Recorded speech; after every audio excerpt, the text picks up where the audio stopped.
Welcome to the Lean Blog Podcast. Visit our website at www.leanblog.org. Now, here's your host, Mark Graban. Hi, this is Mark Graban. Welcome to episode 190 of the podcast for January 7th, 2014. We're celebrating the release of my friend Karen Martin's new book called Value Stream Mapping, which has just been released.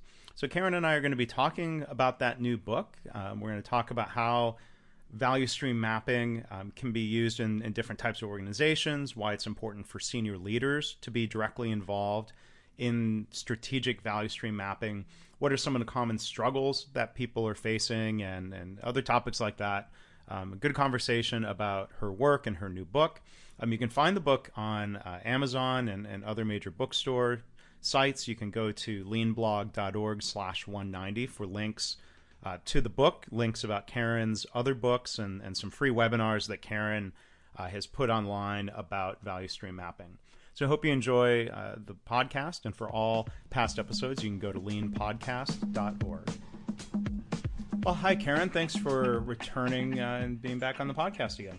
Thank you for having me, Mark. It's great to be back. Yeah, so it's been about a year and a half since we talked about your last book, The Outstanding Organization. I know you've been busy working with people and continuing to share concepts from that book. But here you are with another book about value stream mapping. That's the title, Value Stream Mapping. So if you could kind of tell the story, about the book, what motivated you to focus on this as opposed to other topics, and what inspired you to write the book? Yeah, good question. I think that I did these books in kind of a weird order. I actually just wrote a hierarchy out yesterday of my books. And really, when you think about it, The Outstanding Organization is a foundational book. And then Value Stream Mapping would be the next layer down.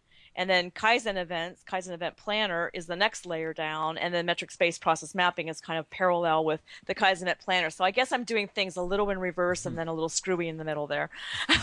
But it came from, Learning to See. Mike Rother and John Shook's book came out in 1999. And so here we are almost 15 years later. And it's a seemingly weird topic to be publishing another book on. But what motivated Mike and I to write it is that after all those years and talking with organizations and seeing organizations really struggle with how to apply value stream mapping, especially in non-manufacturing environments.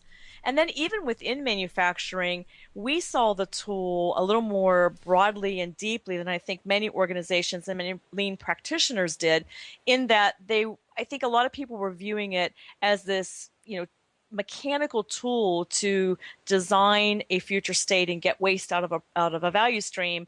And we saw it and we see it as a much more transformational tool from a leadership mindset and behavior perspective and a cultural shifting perspective. So we felt like the ship had not sailed completely, and it was time to look at value stream mapping in a couple different ways.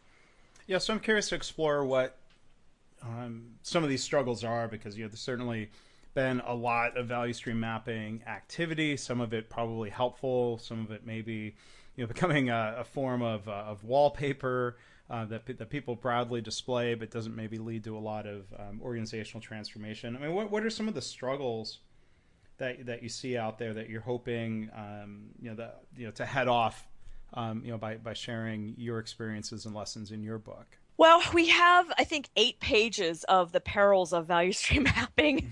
So there are many.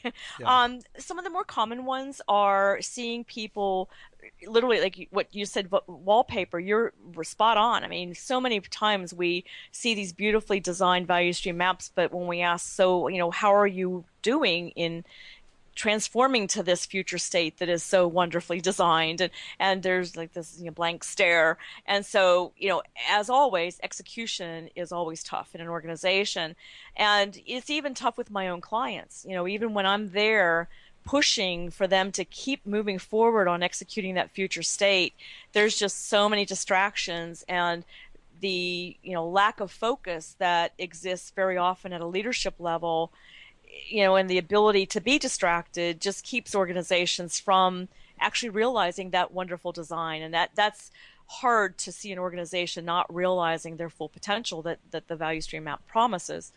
So that's a very common one. is that value stream maps are done at far too low a level in the organization. And I mean too low in terms of being in the weeds and being, more of a process map, which Right. they were never meant to be, and also having too low of a person and a team involved in mapping so that they're not able to make some of the strategic decisions that a future state would require. Yeah, I mean, I've certainly seen that happen in hospitals where we've got a team of frontline staff, frontline managers from different departments, and so we're taking this cross-functional view of the value stream, which is good.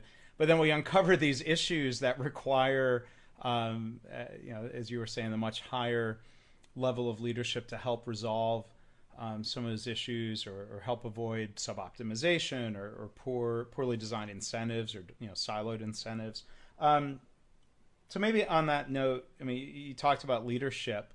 Why is it important to have leadership involved or aware of the issues involved with value stream mapping? I mean, how would you pitch things to senior leaders about why they should pay attention or even be directly involved in value stream mapping? Yeah, good question. So current state and future state maps actually probably require slightly different teams if you did them from a purist perspective, but it's not practical to do that, and it's actually not advisable. And here's why. So for the current state, oftentimes leaders at a director or above level in the organization aren't familiar with the details of how work happens and what the performance metrics are with that work. And so the tendency is to bias the team toward those lower level people who know how the work is actually done and can report metrics and all that. But then what happens is when you get to the future state design, that level of person isn't going to have the authority to say, let's merge these two departments together, or let's remove this department from a process. They just aren't at that level of power. And if you keep them being in the design seat, then after the map is done, then there's this whole sales process that has to go on and excessive lobbying to lobby this future state design to leaders that have the authority. And there's so much that gets lost in translation in that lobbying process that it just almost never works. So, the way to bridge that gap is to either gather more data up front before the mapping so that we have the data, or better is to go to the Gemba during mapping, which is highly advisable, and gather it from the people who are doing the work. Now, just one quick thing. In most non-manufacturing environments, the data is very difficult to get. So the people, when you go to the Gemba, aren't necessarily going to have the data that you're looking for. So there's a fair amount of sleuthing that we do up front to find out what's available. I call it what's gettable data and what's not. And, to figure out how we're going to get through the current state with this leadership level on a team. But they have to know. They have to understand this work and how it flows from a macro level. It's wildly important for leaders to understand workflow and see the holistic nature of how departments are interconnected or not. So I'm kind of feet firm on the ground on this. This team needs to be primarily, not exclusively, but primarily directors and above in a hierarchical type of environment. Now, do you find it challenging to get those senior leaders to participate? I mean, it's a common problem, I think, with Kaizen events, a topic you've also written a book about. What sort of strategies or have you found to be successful, or advice would you have for others who are trying to get senior leaders to participate? Yeah, so it does require a fair amount of education up front for them to understand why on earth they would be involved with, quote, mapping, unquote, because that's what the other people do. And so you have to help them understand that this is indeed strategic. That's the first thing. And that, they wouldn't want people saying, hey, let's get rid of this department and merge these two together and move this over there. And, they wouldn't necessarily want, that kind of strategic decision-making being done by people at manager level or below. So that's one thing. Second thing is, I say to them, look, you can come with me into a room for 3 days and we can hammer this out and you can have a solid plan to move forward on, or you can keep living the pain that you've been having for how many years? it's your choice. And, there are rare cases where we absolutely cannot get together for 3 consecutive days, which is what I advise. And in that case, we just have to deal with a whole lot of rework, because it takes a while to get your mind wrapped back around the issues and remember where you left off and all those things that separating it and having a gap between the different stages of mapping will introduce into the process. So it's not easy. I mean, I have all kinds of pleading and begging and cajoling Yeah. and just straight talk, frankly, that has to go on to convince all the leaders that need to be on a team to in fact dedicate that time to solving big organizational problems. Yeah. So you do most of your work these days in different service sectors, correct? Um, I would say that I personally am involved in fewer manufacturing value streams than healthcare, financial services, government, military, distribution, oil and gas, utilities. I do, all that. But interestingly, right now, over 50% of my client base that I'm physically involved with and not my team is manufacturing, which is odd for the last 5 years. But it just, it's just one of those quinky-dinks that Yeah. I'm working with them on the entire, I call it the mother value stream, from concept to actually from cradle to grave. So it's all the way from product concept through development, design, manufacturing, shipping, and then everything after, revenue collection, and then possibly in the case of pulling a product out of the marketplace, that's often included as well. So they're big value streams. How much do you see people really looking at a true end-to-end value stream? Maybe it depends on how you define end-to-end, but do you see people wanting to look at the really broad systemic issues, or are they asking you to come in and look at maybe a more narrow part of the overall, if you will, extended value stream? Well, yeah, it does depend on the fence posts and where, I always sing the song, where does it begin and where does it end? Yeah. They kind of go on and on in both directions. I usually get brought in for pretty big chunks of a value stream.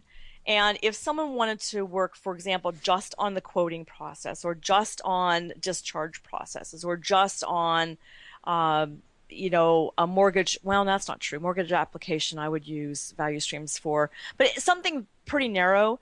I might skip a value stream map and go to a process level map, but I almost always try to convince the client that looking at it from a value stream perspective first, no matter what it is and no matter what problem they're trying to solve, they often, will sub-optimize because they haven't looked at it from a value stream perspective.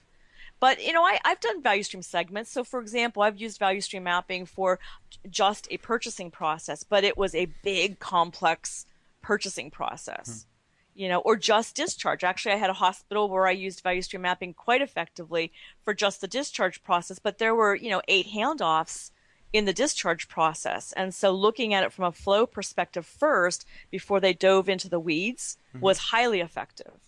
Yeah, because one thing I've recommended, I'm curious to hear your thoughts on, is to often start with a really high level value stream view of people want to dive into the weeds. I'm like, let's not do a value stream map with 437 steps. Let's look at the departments, or what some people will call the big chunks in the process.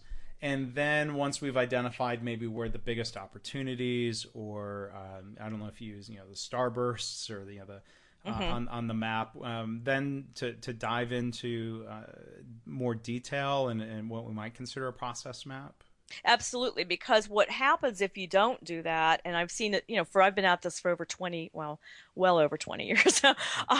What happens, and you have seen this too, is that you spend all this time at the micro level with 400 blocks, but some of that work may have been completely unnecessary and just be a time sucker that keeps you from making improvements. So the value stream map does allow you to get above the work and look at it from a macro perspective, so you can figure out where do you need to do the deep dive. Much more effective use of people's time. And my goodness, you have a hard time convincing people to come in for 3 days. Why not use our time really, really wisely in making improvement? You talk about the 3-day time frame. What are your recommendations in terms of the amount of time that this should take, and is 3 days almost? I mean, I'm sure it depends. It's a classic Lean or Six Sigma answer. How long does it take the value stream map? It depends. Why 3 days? Can you do it in a day? Would it take a week? What are your thoughts on that when you set expectations? Yeah, so if you are looking at a fairly healthy chunk of a value stream, we call it a value stream segment, or a true end-to-end value stream, from order to delivery. And when I say order to delivery, I'm not even talking about revenue collection and, possibly decommissioning a product or the whole after party, I call it. I'm not even talking about that. But if it's a pretty decent size where you're going to have 5 to 15 and sometimes 20 blocks on the map, my experience has been that it takes a full day for everyone to truly understand the current state, especially if we're going to go to the Gemba, which I highly recommend, and we're going to do a deep dive into the environmental issues that may be at play, not just process issues, but all of those. If you want to do a deep dive into the current state, and this is without getting into the weeds, by the way, it still takes a full day for an entire team to get to the point where they see the truth about the current state through the same lens. And that's the whole goal of the current state map. It's to just get that deep understanding so that you're in a better position to design. So, if not that, then what? Yeah. And so then the second day, and by the way, the current state often bleeds a little bit into the second day on a 3-day activity. The current state takes a while to get through. Yeah. And then the future state often moves much more quickly, because if you've done that deep dive, and I don't usually do a whole lot of formal root cause analysis at the value stream level. I usually do that more at a process level. But if you've done some kind of big level root cause analysis and have gotten the level of clarity that makes for a good current state mapping experience, then the future state design becomes much, much easier. And it's much more easy to know what the appropriate countermeasures are because you've done that deep dive. So the future state should be done more or less at the end of the second day. And then the third day is putting together the action plan. We call it a transformation plan on how are you going to get from current to future, what has to happen. And it results in in my case, use an Excel based tool that has line items for every improvement that needs to be made. And again, these are macro level improvements. So this isn't dictating how, this is more what has to happen. Each one of those line items has an owner, a target completion date, and then I use a Gantt-ish kind of chart, to show complete, start and end times for the improvement planned. Yeah. So it just takes a while to get it all the way through to an actual executable plan. Now, you talk about future state. Some people talk about a short term or a practical future state versus a longer term and ideal future state. Do you like to break it down that way and do multiple future states, or how do you approach that? I would love to. I rarely have the time in a client engagement to do those multiple states. It's hard. I'm hard pressed to get them to commit to 3 days, and it takes 3 days to get something that's executable. So in the planning, we didn't talk much about planning yet, but in the planning process, Mike Osterling, my co-author, and I are huge believers in charters, team charters that are both communication tools, or consensus building tools, and they're planning tools for the event or the activity. And that talks about timeframes. So, sometimes an organization has a really key deadline, like an acquisition or, some kind of a new regulatory requirement that's effective as of a certain date that requires rethinking the value stream, or, some competitors coming out with a new product and you get intel about that, and, you want to get racing to the market or something like that. So there's a hard date. If there's not, then I ask the client to consider how aggressively they want to move and to consider the cultural implications. Because I think a lot of clients want to take on too much too fast, and they're subject to not only excessive distraction but also implosion, where they can't possibly absorb that amount of change that quickly. And it takes some conversation with leadership to kind of, scale back the expectations on how fast their organization can move, given what I know about their organization. And so the first time I heard about a 90-day time period was when I went to an LEI workshop, oh my gosh, probably 10 years ago.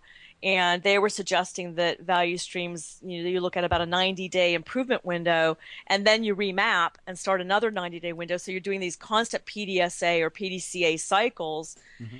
And so I recommend that, but I've got to be honest, even though I like that in theory, most of my clients choose a 6 or 9 month period because they just don't have the discipline yet and the appetite to go back over a value stream again 90 days later. 90 days is lickety split in corporate speak, Right. And so what I would like them to do and what I think makes sense theoretically is not what is actually happening in my experience in the real world. I'm going to throw you a bit of a curveball here. You were on Twitter and you were talking about a contest and a promotion you're doing, asking people, what value stream do you think needs most fixing in the world? What would you like to be involved in? So Karen Martin, what value stream would you want to see fixed out there in the world? Have you thought I've got about a list this? of 1,000. No, but so pick one. What's the most in need of improvement? Oh God. Okay. Healthcare. And I'm talking about, any aspect of patient care in healthcare. Yeah. And you know this. I mean, this is sorry your world. We haven't fixed it yet. No. Yes, I'm sorry. Mark Graben, what have you been doing with your time?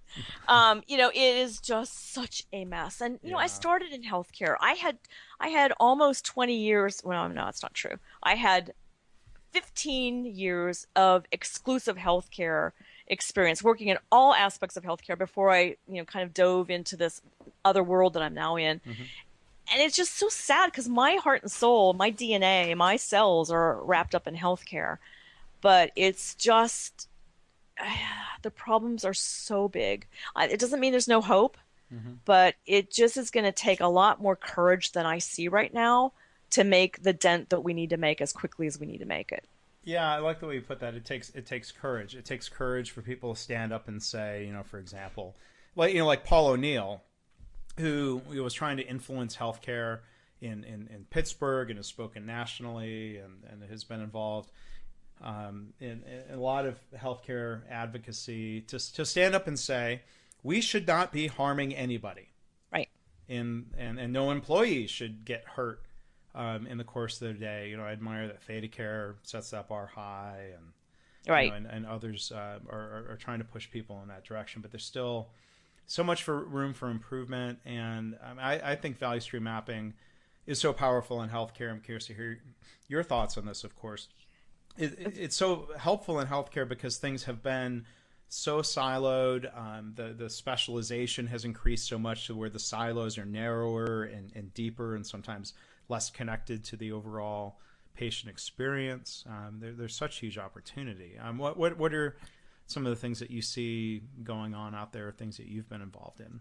Yeah, it's powerful in any environment, but it's real, to your point, it is really powerful in healthcare because they have never looked at it truly from a patient's perspective from beginning to end. And so, for example, value stream apps I've been involved in healthcare is the whole outpatient, imaging experience.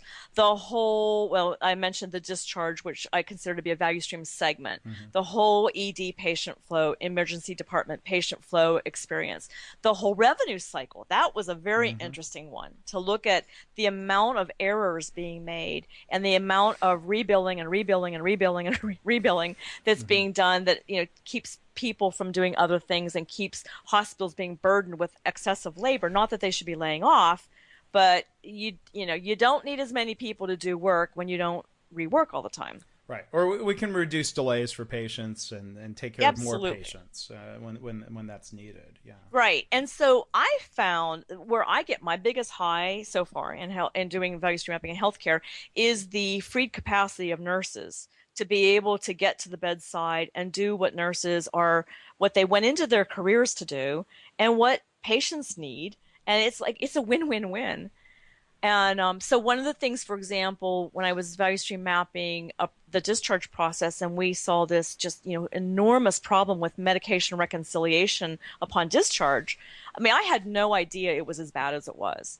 And one of the things that we did in the future state, crazy innovative, I introduced them to pair programming, what software design often uses, And it was a tough sell to convince this hospital that they would gain efficiency by putting 2 nurses on med rec, not 1, 2. Right. We're trying to And improve efficiency, Karen. right. Oh my God, you're going to throw off our productivity. And it was wildly successful, and they're now out, talking about it to all of their sister hospitals, and they're experimenting in many, many different settings with pairing. So, I think there's just this freedom that nursing has to do the right thing and to feel good about their work and to not have the morale issues that nursing has. I mean, my heart goes out to nurses. Mm-hmm. They're in an untenable position in many, many organizations. And value stream mapping offers just a great kind of lens into what's really going on and how to solve it. Well, and those system issues and the things we talk about are the things we uncover with value stream maps. And, I found sometimes people go through the cycle of, they're beating themselves up. Oh my gosh, we see how broken the current state is, and they're putting that blame upon themselves. And I found myself telling people, look, this is nobody's fault because nobody designed this. It just happened. Right. That's right. And the future state is an opportunity to actually step back. And this is what people find, I think, empowering and exciting, and like, oh, we can fix this. Yes. You know what? I just had this revelation, and you have these revelations after you turn a book in and it comes off press, and you're like, if only I had thought about that when I was writing. But I had this revelation yesterday that part of what the transition phase between current state and future state is about is giving people hope. Mm-hmm. And it's really interesting. We don't talk about hope in business circles. But when people are beaten down and frustrated with the amount of chaos that they deal with day in and day out, hope is a great antidote to resistance. Mm-hmm. And hope is, the way forward.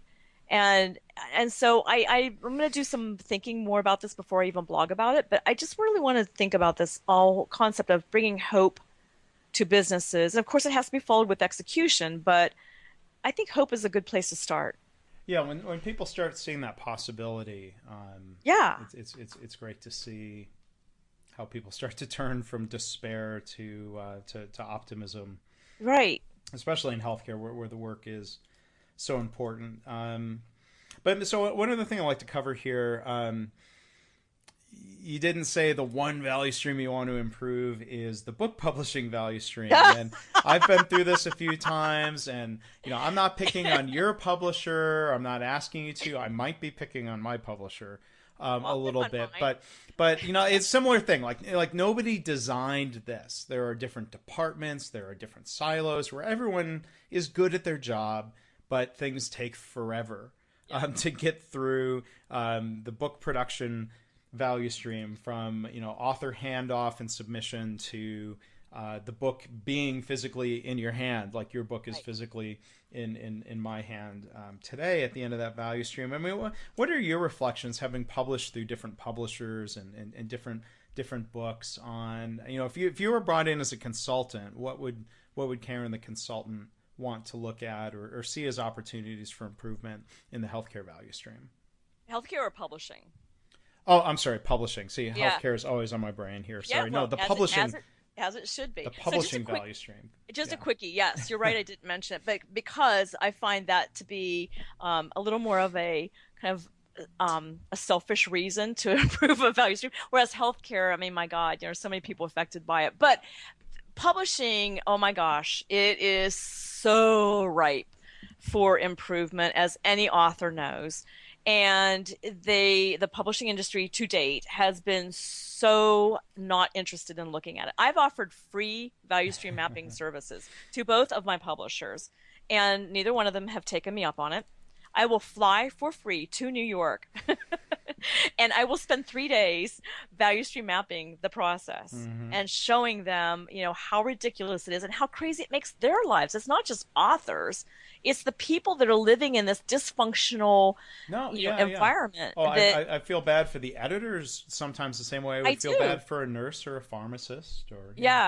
Yeah, and I've been very vocal with what I see. I mean, I actually, as a lean leader, or whatever you want to call us, lean, I don't know what we are, but a coach, whatever we are, I feel obligated to point out opportunities for lean improvement all the time. Yeah. And I just did it at a restaurant at lunch because, the restaurant was empty. They've got all that fixed cost there. And the restaurant was empty because I tried to get reservations there for the holiday lunch for my staff, and they said they were closed on the website. So I went to a different restaurant that happened to be 2 doors down, but when I pulled up, the place is open. Yeah. And there were literally 2 tables in this gigantic, beautiful, 3-4 star restaurant, empty. And I was like, well, you guys, you have to put it on your website that you're open. Yeah, yeah. So anyway, but back to publishing. There is... Yeah, you're not off the hook there. Let's come back to publishing. Sorry. I would start with the submission process, whether it comes in from an agent or an author directly, and I take it all the way to retail. I did that with Hallmark cards. It was all the way from creative, all the way through the manufacturing process and into retail, where you have a card in your hand and you're walking out the door. And it was, I think, one of the most transformational activities they spend. And I do the same thing with publishing. Mm-hmm. And I still, if there's anyone listening from publishing, my offer still holds for free.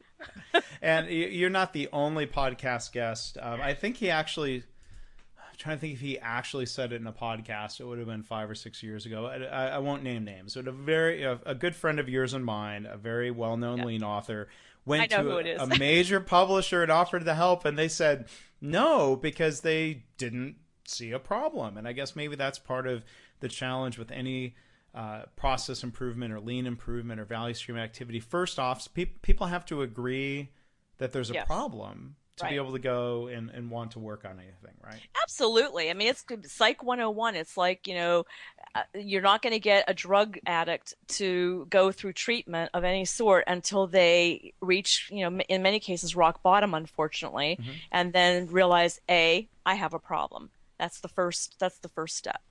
And a lot of organizations don't want to take that, or a lot of leaders don't want to take that. I think the people below the senior leadership level are well aware of the opportunity.